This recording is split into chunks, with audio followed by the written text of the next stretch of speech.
জাহাঙ্গীর খান পুষ্পার মুক্তির দাবিতে অশান্তি। জাহাঙ্গীরের স্ত্রীর সঙ্গে এরপরেই ফলতায় যা ঘটল শুনে চমকে উঠবেন। কি হলো শেষমেশ? শুনুন বিস্তারিত খবর। আমি হুমায়রা কুরেশি। দয়া করে আমাকে একটু সাপোর্ট করুন, সাবস্ক্রাইব করুন, লাইক, কমেন্ট, শেয়ার করুন। ফেসবুক থেকে দেখলে ফলো করুন আজকাল ওয়েব ডেস্ক। দক্ষিণ ২৪ পরগনার ফলতায় তৃণমূল নেতা জাহাঙ্গীর খান ওরফে পুষ্পার মুক্তির দাবিকে কেন্দ্র করে মঙ্গলবার ব্যাপক উত্তেজনা সৃষ্টি হয়। জাহাঙ্গীরের অনুগামীদের বিক্ষোভ ঘিরে পুলিশ ও কেন্দ্রীয় বাহিনীর সঙ্গে সংঘর্ষের ঘটনা ঘটেছে বলে অভিযোগ। পরিস্থিতি নিয়ন্ত্রণে আনতে কড়া পদক্ষেপ করে প্রশাসন। ঘটনার পর ফলতা থানার পক্ষ থেকে এফআইআর দায়ের করা হয়েছে এবং ইতিমধ্যে ৮ জনকে গ্রেফতার করেছে পুলিশ। ওই এফআইআরে জাহাঙ্গীর খানের স্ত্রী রেজিনা বিবির নামও রয়েছে বলে পুলিশ সূত্রে জানা গিয়েছে। জাহাঙ্গীর খান দীর্ঘদিন ধরেই দক্ষিণ ২৪ পরগনার রাজনৈতিক মহলে পরিচিত মুখ। তবে সাম্প্রতিক সময়ে তার বিরুদ্ধে একাধিক গুরুতর অভিযোগ সামনে এসেছে।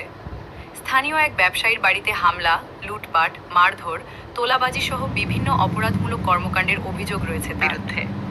পাশাপাশি আবাস যোজনা সহ একাধিক সরকারি প্রকল্পের অর্থ তছরূপের অভিযোগও তদন্তের আওতায় রয়েছে। এই সমস্ত অভিযোগের ভিত্তিতে তদন্তে নামে রাজ্য পুলিশের স্পেশাল টাস্ক ফোর্স এসটিএফ। তদন্তের সূত্র ধরে উত্তরবঙ্গের ভারত নেপাল সীমান্তবর্তী এলাকা থেকে জাহাঙ্গীর খানকে গ্রেফতার করা হয়। পরে তাকে আদালতে পেশ করা হলে পুলিশি হেফাজতের নির্দেশ দেয় আদালত। বর্তমানে তিনি পুলিশ হেফাজতেই রয়েছেন। মঙ্গলবার তদন্তের স্বার্থে জাহাঙ্গীর খানকে ফলতার বিভিন্ন এলাকায় নিয়ে যায় পুলিশ। অভিযোগ, সেই সময় তার কোমরে দড়ি বেঁধে এলাকায় ঘোরানো হয়। এই ঘটনাকে কেন্দ্র করেই ক্ষোভ ছড়িয়ে পড়ে তার অনুগামীদের মধ্যে। তাদের দাবি, একজন জনপ্রতিনিধি তথা রাজনৈতিক নেতার সঙ্গে পুলিশের এই আচরণ অসম্মানজনক এবং মানবাধিকার বিরোধী। যদিও পুলিশ সূত্রে দাবি, তদন্তের প্রয়োজনেই সমস্ত পদক্ষেপ করা হয়েছে এবং আইন মেনেই কাজ করা হয়েছে। পুলিশের এই পদক্ষেপের প্রতিবাদে জাহাঙ্গীরের সমর্থকরা বিক্ষোভে সামিল হন। এই সম্পর্কে ফুল ভিডিও আছে আমাদের চ্যানেলে, দেখতে পারেন। আমি হুমায়রা কুরেশি। দয়া করে আমাকে একটু সাপোর্ট করুন, সাবস্ক্রাইব করুন, লাইক, কমেন্ট, শেয়ার। ফলতা থানার সামনে বিক্ষোভ দেখানোর পাশাপাশি থানা ঘেরাওয়ের প্রস্তুতিও নেওয়া হচ্ছিল বলে অভিযোগ। পুলিশ সূত্রে দাবি, জাহাঙ্গীর খানের স্ত্রী রেজিনা বিবির নেতৃত্বে কয়েকশো সমর্থক জমায়েত হওয়ার পরিকল্পনা করেছিলেন। পরিস্থিতি ক্রমশ উত্তপ্ত হয়ে উঠতে থাকলে ঘটনাস্থলে মোতায়েন করা হয় বিশাল পুলিশ বাহিনী এবং কেন্দ্রীয় বাহিনীর জওয়ানদের। প্রত্যক্ষদর্শীদের দাবি, বিক্ষোভকারীদের একাংশ পুলিশের ব্যারিকেড ভাঙার চেষ্টা করে। এরপরই শুরু হয় ধস্তাধস্তি এবং উত্তেজনা ছড়িয়ে পড়ে এলাকায়। পুলিশ ও বিক্ষোভকারীদের মধ্যে খণ্ডযুদ্ধের পরিস্থিতি তৈরি হয়। আইন শৃঙ্খলা পরিস্থিতির অবনতি হওয়ার আশঙ্কায় পুলিশ কঠোর ব্যবস্থা নেয়। পরে পরিস্থিতি নিয়ন্ত্রণে এলেও এলাকায় দীর্ঘ সময় ধরে উত্তেজনা বজায় ছিল।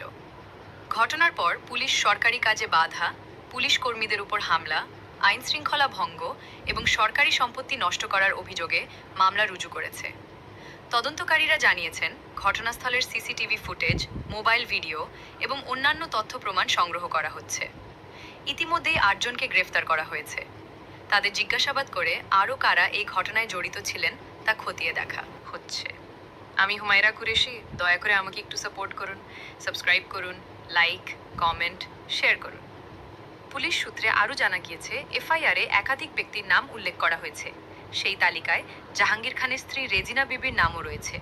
যদিও তার পক্ষ থেকে এখনও পর্যন্ত এই বিষয়ে কোনো আনুষ্ঠানিক প্রতিক্রিয়া পাওয়া যায়নি।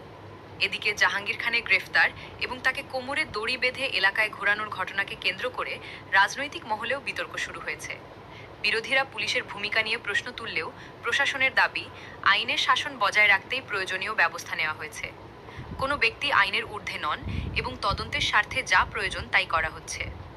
বর্তমানে ফলতা এবং সংলগ্ন এলাকায় অতিরিক্ত পুলিশ মোতায়েন রয়েছে। নতুন করে কোনো অশান্তি যাতে না ছড়ায় সেজন্য নজরদারি বাড়ানো হয়েছে।